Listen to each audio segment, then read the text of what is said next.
2002 সালে সাতক্ষীরায় শেখ হাসিনার গাড়ি বহরে হামলার ঘটনায় বিস্ফোরক ও বিশেষ ক্ষমতা আইনের মামলায় সাবেক এমপি হাবিবুল ইসলাম হাবিবসহ 44 জনকে খালাস দিয়েছেন হাইকোর্ট। বিচারপতি মাহবুবুল ইসলামের দ্বৈত বেঞ্চ এ রায় দেন। রায়ে আদালত বলেন, বিচার প্রক্রিয়া ছিল ত্রুটিপূর্ণ। রাষ্ট্রপক্ষের আইনজীবী বলেন, কোনো ঘটনা না ঘটলেও বিগত সরকারের আমলে আদালতকে ব্যবহার করে সাজা দেওয়া হয়েছিল। এর আগে একই ঘটনায় হত্যা চেষ্টা মামলাতেও খালাস পান আসামিরা।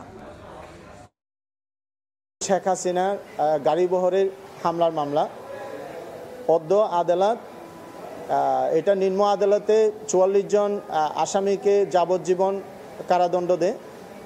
আজকে মহামান্য হাইকোর্ট ডিভিশন সকল আসামিকে